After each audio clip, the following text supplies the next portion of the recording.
तो hello students. सबसे पहले अगर आपका सीयूटी स्कोर, आपका रिज़ल्ट आपकी एक्सपेक्टेशन से कम आया है तो मैं आपको बता देना चाहता हूँ कि ये टेंशन बिल्कुल मत लीजिए, क्योंकि इस साल के कोर्स में कट ऑफ एक्सपेक्टेड से काफ़ी लो जा सकती है। और बीएचयू में कुछ ऐसे कोटास और सुपर न्यूमरी सीट्स भी हैं जिनके बारे में बहुत से स्टूडेंट्स को पता ही नहीं होता है। इन कोटास को एडिशनल सीट्स की वजह से कई स्टूडेंट्स का एडमिशन पॉसिबल हो जाता है, इवन व्हेन उनका स्कोर उतना हाई नहीं होता है। तो इसलिए इस वीडियो को एंड तक ज़रूर देखिए, क्योंकि आज हम बीएचयू के employ award seat, ICR seats, paid seats, sports quota, foreign national quota और रिलैक्सेशन बेनिफिट्स को सिंपल लैंग्वेज में समझेंगे। तो सबसे पहले समझते हैं सुपरन्यूमरी सीट्स को। सुपरन्यूमरी सीट्स का मतलब होता है एक्स्ट्रा सीट्स। ये रेगुलर सीट्स के ऊपर ऐड की जाती है और किसी भी कैटेगरी की नॉर्मल सीट्स को कम नहीं करती है।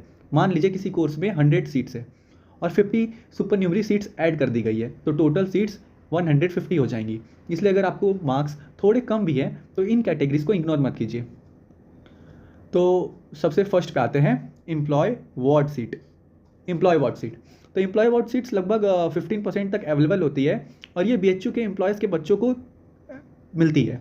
इसमें परमानेंट एम्प्लॉयज़ के साथ साथ एलिजिबल कॉन्ट्रैक्चुअल, डेली वेज और आउटसोर्स एम्प्लॉयज़ के वार्ड भी आ सकते हैं। एडमिशन के समय प्रॉपर सर्टिफिकेट सबमिट करना बहुत ही ज़्यादा ज़रूरी होते हैं और मेरी मानिए इन सब की कट ऑफ बहुत ही कम जाती है, बहुत ही कम। तो चलिए अब बात करते हैं आईसीआर सीट्स की। आईसीआर सीट्स भी लगभग 15% तक होती हैं और ये मेनली एग्रीकल्चर कोर्स के स्टूडेंट्स के लिए होती है। अगर आप आईसीआर काउंसलिंग के थ्रू नॉमिनेट होते हैं तो आप इन सीट्स के लिए एलिजिबल हो सकते हैं। एग्रीकल्चर एस्पिरेंट्स के ये कोटा काफ़ी इंपॉर्टेंट है। तो अगला सेक्शन है पेड सीट्स। तो जो पेड सीट्स कुछ रेगुलर कोर्सेज में ही मिलती है, वो भी 15%। तो समझिए इन सीट्स पर आपको एडमिशन लेने वाले स्टूडेंट्स को हायर फी स्ट्रक्चर पे करना पड़ता है। ये भी एडिशनल सीट्स होती है और कई स्टूडेंट्स के लिए एडमिशन का एक एक्स्ट्रा अच्छा अपॉर्चुनिटी होता है। चलिए तब आते हैं अब स्पोर्ट्स कोटा पे। तो ये उन स्टूडेंट्स के लिए होता है जिनके पास रिकॉग्नाइज स्पोर्ट्स अचीवमेंट है। आजकल के टाइम पे सब कोई क्रिकेट, कोई फुटबॉल, तो कोई बैडमिंटन या फिर किसी भी स्पोर्ट्स पे।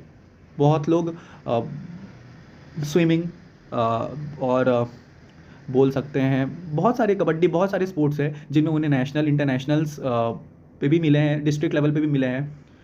तो इनका ये सिर्फ सर्टिफिकेट होना काफ़ी नहीं होता है। यूनिवर्सिटी स्पोर्ट्स बोर्ड्स वेरिफिकेशन और कई केसेस में स्पोर्ट्स ट्रायल भी कंडक्ट करता है।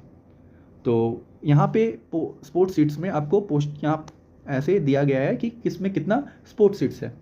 तो देखिए आर्ट्स और सोशल साइंस में 20 सीट्स है, जो कि काफ़ी हैं। साइंस में 15 सीट्स है।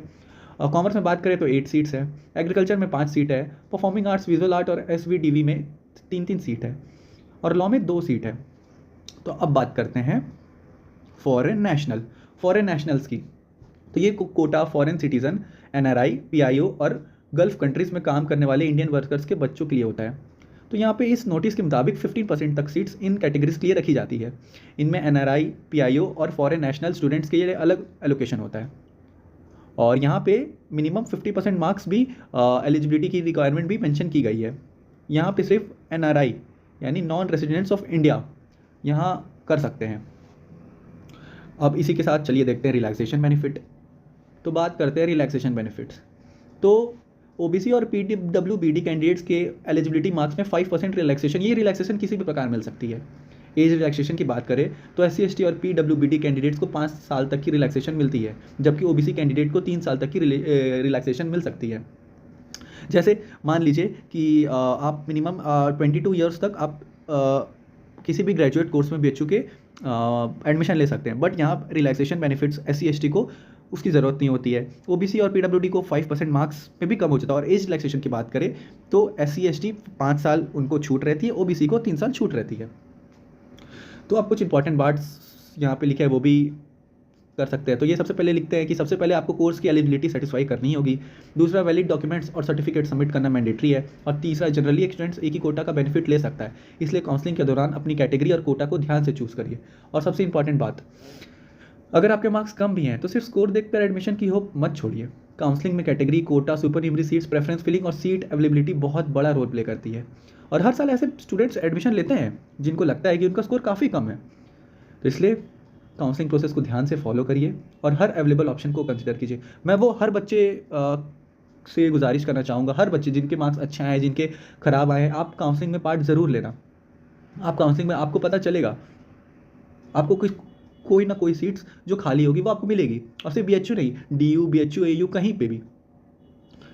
तो अगर ये इन्फॉर्मेशन यूज़फुल लगी तो वीडियो को शेयर करिए, चैनल को फॉलो करिए, ताकि BHU काउंसलिंग या फिर BHU AU DU counselling cut off और एडमिशन अपडेट्स की हर इंपॉर्टेंट इन्फॉर्मेशन आप तक सबसे पहले पहुंच सके। तो मिलते हैं, thank you and all the best for your admission process. और अगर आप काउंसलिंग प्रोसेस को लेकर कंफ्यूज है, प्रेफरेंस फिलिंग में गलती नहीं करना है चाहते हैं, या फिर आप चाहते हैं कि आपका पूरा एडमिशन प्रोसेस एक्सपर्ट्स गाइड करें, तो आप हमारा CUT UG 2026 career counselling batch 3.0 join कर सकते हैं। ये आपको सिर्फ 499 के वन टाइम पेमेंट पर मिलेगा। इसमें हम आपको 1-to-1 पर्सनल काउंसलिंग देंगे, 120+ गवर्नमेंट इंस्टीट्यूशंस के लिए गाइडेंस देंगे, पर्सनल व्हाट्सएप सपोर्ट्स देंगे और अपडेट्स देंगे, पर्सनल प्रेफरेंस लिस्ट देंगे, वो भी एडिटेबल एक्सेल फॉर्मेट में। आप उसमें अपना एडिट कर सकते हैं, बट हम लोग जो देंगे वो टॉप रहेगा। फिर टॉप कोर्सेज के ready preference list, round wise preference optimization, CSS और university portal filling support, admission process से लेकर फाइनल सीट अलॉटमेंट तक complete mentorship, and college admission के बाद भी सीनियर गाइडेंस और सपोर्ट। तो और सबसे बड़ी बात, आपको हर यूनिवर्सिटी के अलग अलग बैच परचेज करने की ज़रूरत नहीं है, एक ही बैच में मल्टीपल यूनिवर्सिटी और कोर्सेज के लिए कंप्लीट गाइडेंस मिलेगी। तो आपको लगता है कि आपके मार्क्स कम हैं, तो आप काउंसलिंग को लाइटली मत लीजिएगा। कई बार सही प्रेफरेंस फील्ड और प्रॉपर स्ट्रैटेजी की वजह से स्टूडेंट्स को उनकी एक्सपेक्टेड यूनिवर्सिटी से भी बेटर ऑप्शंस मिल जाते हैं। तो अगर आप ज्वाइन करना चाहते हैं तो स्क्रीन पर दिए गए डिटेल्स या डिस्क्रिप्शन में अवेलेबल कॉन्टैक्ट इन्फॉर्मेशन पर रीच आउट कर सकते हैं। तो चलिए अब मिलते हैं नेक्स्ट अपडेट के साथ। All the best for a counselling and admission journey.